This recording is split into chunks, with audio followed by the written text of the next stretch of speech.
की आस्था है, वो आस्था हजारों सालों में कभी नहीं बदली।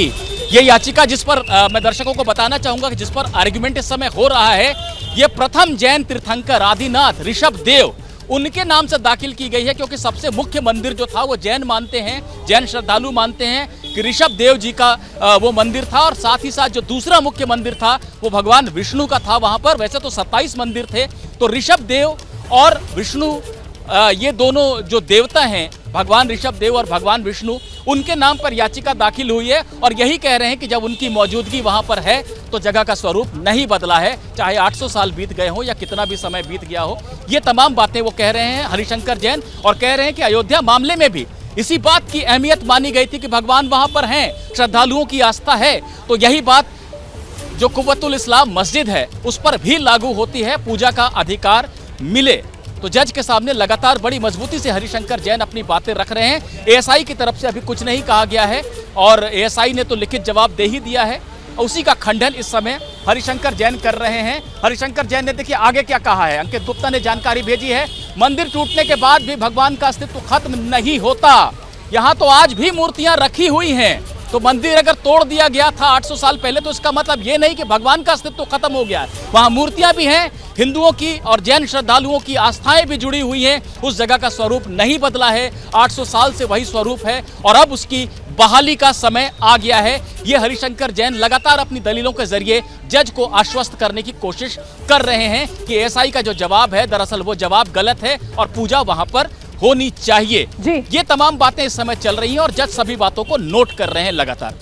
और इस सब के बीच में 1958 वाला कानून जिसका जिक्र किया गया, जरा उसके बारे में भी जानकारी दे दीजिए दर्शकों को निपुण। बिल्कुल, देखिए 1958 में संरक्षित स्मारकों को लेकर एक एंशिएंट मॉन्यूमेंट्स एक्ट आया था, ASAMR, जिसमें तमाम प्रावधान है कि जो संरक्षित स्मारक हैं, जो जिनको प्रोटेक्ट करना है, उनके बारे में क्या क्या नियम है। जैसे कि ये नियम आम जानकारी में है कि अगर कोई संरक्षित स्मारक है तो उसके 200 मीटर के दायरे में कोई नया निर्माण नहीं कर सकते ताकि उसको खतरा ना हो, या उसके अंदर और कोई दूसरी गतिविधियां नहीं हो सकती, सिर्फ देखने जाया जा सकता है। इन्हीं बातों का हवाला दिया एएसआई ने और उसके कुछ खास सेक्शंस का हवाला दिया है, कुछ खास धाराएं जो उस एक्ट की हैं उनका हवाला दिया। और वो धाराएं ये कहती हैं कि भले ही कोई जगह जो संरक्षित आज है, कभी अतीत में वहां पर पूजा पाठ या नमाज होती रही होगी, लेकिन जब वो एएसआई के तहत है, संरक्षित स्मारक है, तो वहां पर अब कोई धार्मिक गतिविधि की अनुमति नहीं दी जा सकती। स्पष्ट मनाही है 1958 के कानून में और एएसआई ने इसी का सहारा अपने जवाब में लिया है और याचिका खारिज करने की मांग की है। देखिए हरिशंकर जैन की एक और दलील हमारे सामने आ गई है इस समय, अंकित गुप्ता ने भेजा है कोर्ट रूम से। जो आयरन पिलर है, एक आयरन पिलर है वहां पर, लौह स्तंभ है जिसमें कभी जंग नहीं लगती, जो इसको एक इंजीनियरिंग का कमाल माना जाता है, उसके बारे में हरिशंकर जैन बता रहे हैं कि वो आयरन पिलर 1600 साल पुराना है। उसका अस्तित्व देखिए 1600 साल से वहीं पर वो रखा हुआ है आयरन पिलर, क्योंकि वो जिन लोगों ने तोड़ा मंदिर को उनको नहीं समझ में आया कि इस पिलर का क्या करना, तो उन्होंने उसको जस का तस छोड़ दिया। तो अगर 800 साल बिना पूजा, अब कोर्ट कह रही है कि 800 साल आपने पूजा नहीं की, तो अब इसको क्यों बदलवाना चाहते हैं। अब 800 साल से एक स्थिति है कि वहां पूजा नहीं हो रही है, तो अब हम इसको क्यों बदल दें। अब इस सवाल का जवाब ये देखना है कि हरिशंकर जैन क्या देते हैं, लेकिन वो लगातार आश्वस्त करने की कोशिश कर रहे हैं कि श्रद्धा हजारों सालों से वही बनी हुई है। और जज पूछ रहे हैं कि जब 800 साल पहले तोड़ दिया गया था और किसी ने पूजा नहीं की, तो 800 साल के बाद अब हम अनुमति क्यों दे दें, जब वो कि संरक्षित स्मारक है, उसका स्वरूप हम पूजा स्थल के का रूप उसको क्यों दे दें। ये तमाम बातें इस समय निपुण, बहुत महत्वपूर्ण बात आप यहाँ पर बोल रहे हैं, जो कोर्ट रूम से आपके पास जानकारी आ रही है, जिसमें कोर्ट ने एक और महत्वपूर्ण सवाल ये पूछा कि अगर 800 साल से वहां पर मंदिर मौजूद है और आप इस बात का जिक्र कर रहे हैं कि भगवान का अस्तित्व कभी खत्म नहीं होता, तो आपने आज ही याचिका क्यों दाखिल की गई है। क्या इसको लेकर कुछ कहा गया हिंदू पक्ष की तरफ से? देखिए अभी हिंदू पक्ष का जवाब नहीं आया, कोर्ट ही अपनी बातों को आगे बढ़ा रहा है, क्योंकि अगली बात जो उन्होंने कही कि 800 साल से बिना पूजा के रहे हैं आप लोग वहां पर, अगर आपकी आस्था है तो आपके पूर्वज उन्होंने पूजा नहीं की, अब आज आप क्यों इसको बदलवाना चाहते हैं। अगली बात जो कोर्ट पूछ रहा है, देखिए ये बड़ा एक अहम सवाल है कोर्ट की तरफ से जो आया है कि ये पूजा का अधिकार कैसे मिला है आपको। जो आप कह रहे हैं कि पूजा का अधिकार है हमें, ये कैसे मिला है, ये मौलिक अधिकार है, संवैधानिक अधिकार है, कौन सा अधिकार है, ये जरा हमें समझाइए ताकि हम आगे इस मामले को सुन सकें। कोर्ट ने आगे एक और सवाल किया है कि भगवान की मूर्तियां वहां पर होना है अगर वहां, तो उस पर तो कोई विवाद नहीं है, वो मूर्तियां सबको दिख रही हैं, लेकिन आपको पूजा का अधिकार कैसे मिल गया इसके चलते, ये हमें समझाइए।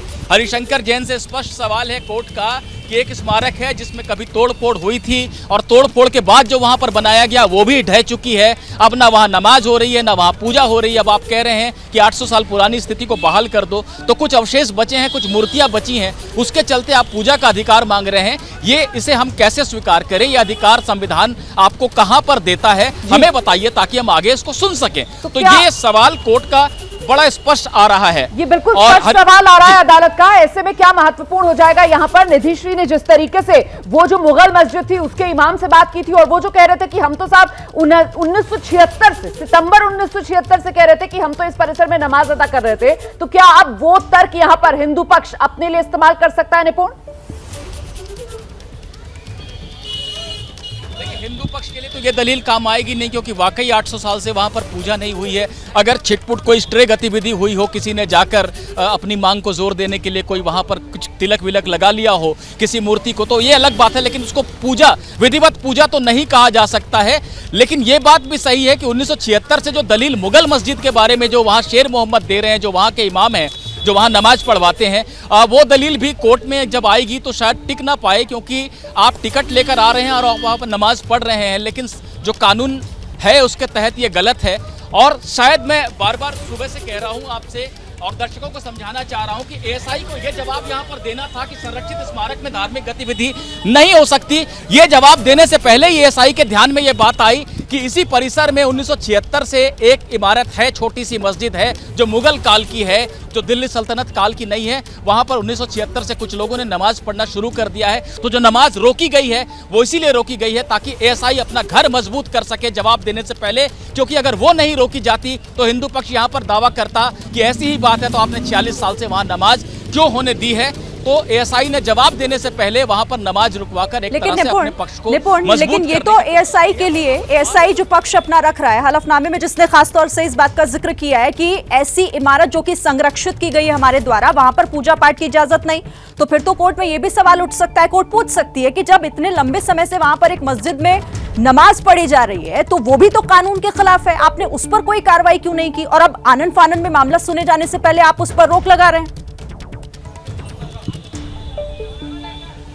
देखिए, बिल्कुल ये बात हो सकती है, बिल्कुल हो सकती है, लेकिन ये थोड़ा भी हम हाइपोथेटिकल उस पे दिशा में जा रहे हैं, क्योंकि वो मुगल मस्जिद की बात ना तो कोर्ट में उठी है ना नमाज की बात उठी है, तो उस पर जाना, हाँ अगर ये बात रखी जाएगी तो जरूर कोर्ट पूछेगा एएसआई से कि आप ऐसा क्यों कर रहे थे, कैसे आपने होने दिया। लेकिन अभी जो सवाल आए थे कोर्ट के, जो हम बता रहे थे कि कोर्ट पूछ रहा है कि पूजा का अधिकार आपको कैसे मिलता है, इसका जवाब सुनिए हरिशंकर जैन क्या जवाब दे रहे हैं। हरिशंकर जैन कह रहे हैं कि ये संवैधानिक अधिकार संविधान के अनुच्छेद 25 के तहत मिलता है, जो हर व्यक्ति को अपने धर्म के पालन का अधिकार देता है। Right to worship fundamental right है। पूजा, उपासना, धार्मिक गतिविधियां करने का अधिकार एक मौलिक अधिकार है और हम इसी मौलिक अधिकार का हवाला दे रहे हैं। ये हरिशंकर जैन ने दलील दी है। अब ये दलील कितना स्वीकार करेंगे जज, ये एक अलग बात है, क्योंकि हर अधिकार की सीमाएं भी होती हैं। कोई अधिकार एब्सोल्यूट नहीं है, पूर्ण नहीं है कोई भी अधिकार जो संविधान में दिया गया है। लेकिन जो सवाल था जज का कि 800 साल से पूजा नहीं की तो अब क्यों आप पूजा का अधिकार मांग रहे हैं, उसका जवाब यही है कि राइट टू वर्शिप, पूजा का अधिकार हमारा फंडामेंटल राइट है और हम उस राइट को मांग रहे हैं। तो इस तरह से ये दलीलें चल रही हैं और हो सकता है कि रिजर्व हो जाए आदेश इस पहलू पर, क्योंकि इतनी लंबी दलीलों के बाद कोर्ट का आदेश आएगा, ये संभावना कम है। हालांकि कोर्ट की बात है, जज अपने कोर्ट के मास्टर होते हैं, वो कार्रवाई को चलाते हैं और वो किसी भी दिशा में उसको ले जा सकते हैं। और ऐसे में जो जज साहब ने एक और सवाल पूछा था इस सवाल से पहले कि पूजा का अधिकार कैसे मिल गया आपको, सवाल जो अभी अभी आपने बताया था दर्शकों को कि साहब 800 साल से पूजा नहीं हुई है, तो फिर अब आप क्यों बदलवाना चाहते हैं इस स्थिति को, इसका भी क्या कोई स्पेसिफिक जवाब हरिशंकर जैन की तरफ से दिया गया इस मामले में? बिल्कुल, इसका जवाब हरिशंकर जैन यही दे रहे हैं। माफ कीजिएगा, आपका सवाल थोड़ा सा ऑडियो में डिस्टरबेंस के चलते मैं ठीक से नहीं सुन पाया, लेकिन जो मैं समझ पाया हूं कि जब 800 साल से पूजा नहीं हुई तो आप कैसे आप अधिकार मांग रहे हैं संविधान आपको कहां से ये अधिकार देता है, शायद आप ये पूछना चाह रही थी। और इसका जवाब यही है हरिशंकर जैन की तरफ से कि राइट टू वर्शिप, पूजा का अधिकार है, मौलिक अधिकार है, संविधान का अनुच्छेद 25 देता है और हम वही अधिकार मांग रहे हैं। हम उस अधिकार के तहत आपके पास आए हैं और वो अधिकार हमें मिलना चाहिए, क्योंकि हमारी श्रद्धा, हमारी आस्था जुड़ी हुई है इस पूरी जगह से और हजारों सालों से जुड़ी हुई है आस्था। और वो बहुत प्राचीन जगह है, उसको किसी ने तोड़ दिया, वहाँ पर कुछ अपनी ताकत दिखा दी किसी आताताई ने, तो उसके चलते वो स्वरूप बदलेगा नहीं। वहाँ देवी देवता विराजमान है और जब देवी देवता हैं, प्राण प्रतिष्ठा किए हुए देवी देवता वहाँ पर हैं, तो पूजा का अधिकार हिंदुओं को और जैन समुदाय के लोगों को खुद ब खुद मिल जाता है। ये अधिकार हमारा रोका गया है, बाधित किया गया है, कोर्ट इसे बहाल कर दे, यही हरिशंकर जैन अभी दलील दे रहे हैं। निपुण, लेकिन एक बात यहाँ पर और, जिस तरीके से एएसआई की अपनी दलील उसके हलफनामे में, लेकिन यहाँ हिंदू पक्ष के जो वकील हैं वो अपनी दलीलें दे रहे हैं ये कहते हुए कि भगवान का अस्तित्व कभी खत्म नहीं होता और वो इसे अपने फंडामेंटल राइट से जोड़कर देख रहे हैं। कह रहे हैं कि हमें पूजा का अधिकार है जहां हमारे भगवान है। मुझे ये बताइएगा, लेकिन जिस परिसर को एएसआई संरक्षित कर लेता है उस परिसर में कानून क्या कहता है? इस तरह के एक्सेप्शनल केसेस क्या पहले भी आए हैं? पहले भी इस तरह के मामलों को सुना गया है जिसमें एएसआई का जो कानून है उसमें किसी तरह की कोई तब्दीली हुई हो, ऐसा कोई मामला?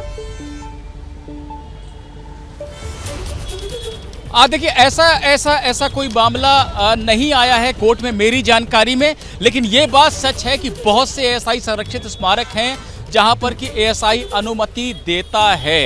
तो ये सवाल अगर जब बड़ा होगा तो ये सवाल उठेगा कि आपने कैसे दूसरी जगहों पे अनुमति दे रखी है। ये सवाल व्यापक हो सकता है, बड़ा हो सकता है, लेकिन अभी इस पर किसी ने बात नहीं की है। सिर्फ हरिशंकर जैन ने दलील दी है कि बहुत सारी जगहों पर हो रहा है, वो संरक्षित स्मारक हैं। आज हमको यहाँ पर इसके बारे में आप ऐसा क्यों कह रहे हैं हमसे? तो ये बात एएसआई की जो है उसका हरिशंकर जैन ने खंडन किया है। लेकिन जहां तक बात है कि किसी कोर्ट में ऐसा कोई मामला चला है क्या, मेरी जानकारी में कम से कम ऐसी कोई बात अभी तक मैंने नहीं सुनी है। तो पल पल का अपडेट हमारे सहयोगी निपुण सहगल हम तक पहुंचा रहे हैं और साकेत कोर्ट के भीतर हमारे सहयोगी अंकित गुप्ता लगातार बने हुए हैं। और इस बीच जो सबसे महत्वपूर्ण हो जाता है वो यही कि जज निखिल चोपड़ा की तरफ 3 बड़े सवाल पूछे गए कि साहब 800 साल से पूजा नहीं की तो फिर अब क्यों बदलवाना चाहते हैं? पूजा का अधिकार कैसे मिला आपको? और भगवान की मूर्तियां तो हैं, इस पर तो कोई विवाद नहीं, लेकिन पूजा का अधिकार अब क्यों मांग रहे हैं? इन तमाम सवालों के जवाब में हिंदू पक्ष के वकील की तरफ से बार बार जिस बात का जिक्र किया गया है वो संविधान का अनुच्छेद 25 है, मतलब जो मौलिक अधिकार है राइट टू वर्शिप। लेकिन जिस तरीके से निपुण सहगल बता रहे हैं कि कोई भी अधिकार संविधान जो देता है वो एब्सोल्यूट होता नहीं है, ऐसे में उसकी कुछ सीमाएं होती हैं और यही वजह कि मामला जो है वो अदालत में इस वक्त मौजूद है। और इस वक्त क्या हो रहा है कोर्ट रूम में, एक बार फिर से आपको सीधे लेकर चलते हैं। निपुण सहगल लगातार हमारे साथ बने हुए हैं। निपुण, अंकित की तरफ से कोई और जानकारी जो अब तक आपके पास भेजी गई हो? बिल्कुल एक और नई जानकारी आई है जो अंकित गुप्ता ने अंदर से भेजी है। हरिशंकर जैन ने आगे कहा है, हरिशंकर जैन अब उस बात पर चले गए हैं कि इनसे पहले भी जो जज इस समय मामले को सुन रहे हैं, एक सिविल जज ने मामले को सुना था और उन्होंने मेंटेनेबिलिटी के सवाल पर ही खारिज कर दिया था और कहा था कि राइट टू वर्शिप जो आप जिसका हवाला दे रहे हैं वो प्लेसेस ऑफ वर्शिप एक्ट 1991 के तहत इस मामले में लागू नहीं किया जा सकता है। अब हरिशंकर जैन ये कह रहे हैं कि निचली अदालत यानी कि जो सिविल जज थे जो इनसे पहले थे, एडीजे से पहले, उन्होंने तथ्यों को देखे बिना केस खारिज किया था, वो गलत था। आपको सुनना चाहिए इस मामले को और हमें हमारा अधिकार देना चाहिए। इसके बाद हरिशंकर जैन ये सवाल कर रहे हैं कोर्ट से कि क्या मंदिरों को तोड़कर जो जगह बना दी गई उसको मस्जिद कहना उचित है? उस स्थल पर तो नमाज भी नहीं होती है।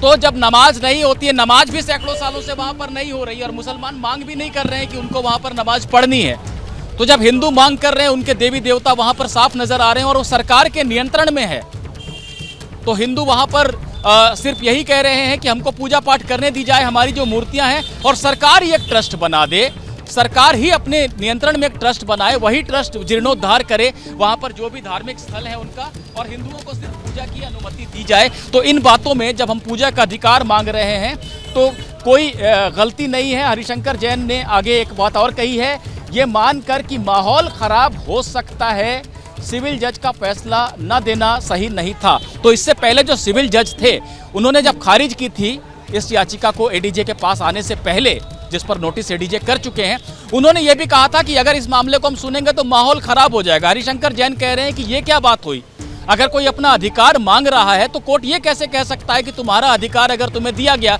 तो माहौल खराब हो जाएगा, या हमने तुम्हारा अधिकार देने के लिए सुनवाई भी की तुम्हारी मांग पे तो माहौल खराब हो जाएगा। इस तरह से तो अदालतों का काम नहीं होता है। तो हरिशंकर जैन निचली अदालत जो इससे पहले जो सिविल जज थे उनके आदेश को लगातार उनका जवाब दे रहे हैं और कह रहे हैं कि सुनवाई जो नहीं की थी उन्होंने वो गलत किया था, और जो एडीजे हैं उनको सुनवाई न सिर्फ करनी चाहिए बल्कि हिंदू और जैन जो अपना अधिकार मांग रहे हैं पूजा का, वो अधिकार बहाल करना चाहिए जो 800 सालों से बाधित पड़ा हुआ है, और सरकार को निर्देश देना चाहिए क्योंकि अब वहां मुस्लिम पक्ष नहीं है, वक्फ नहीं है, सरकार है, सरकार के नियंत्रण में है, और सरकार चाहे तो ट्रस्ट बनाकर पूजा का अधिकार दे सकती है। इसमें कोई इतनी भी बड़ी बात नहीं है जितना एएसआई का जवाब बता रहा है।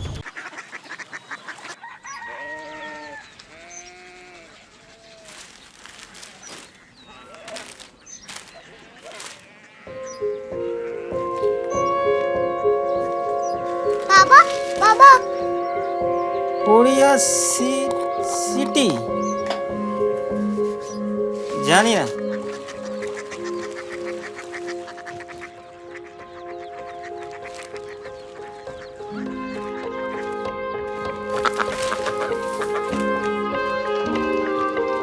Korea city.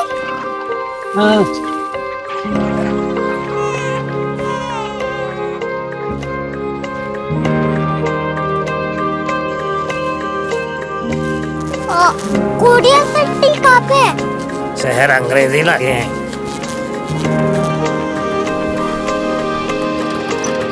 Korea city.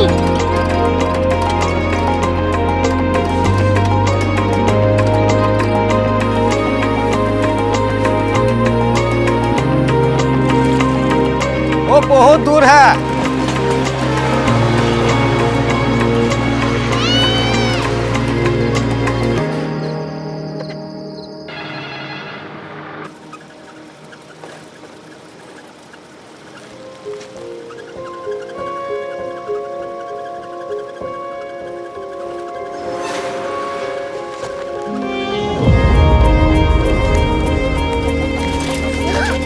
Korea city.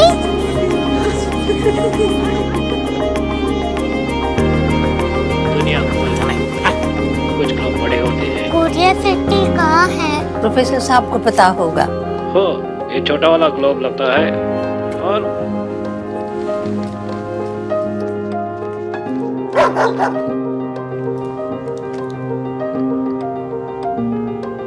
पता नहीं, मेरी बेटी से जाके मिल लो, शायद उसे मालूम हो।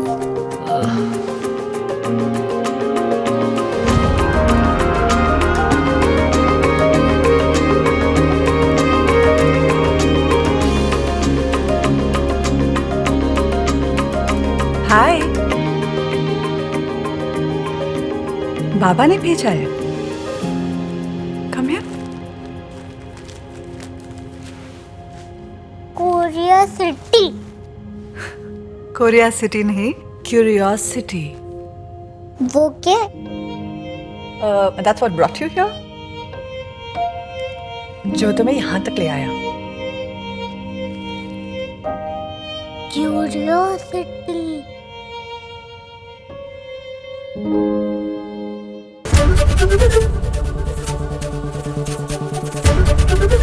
एबीपी न्यूज आपको रखे आगे।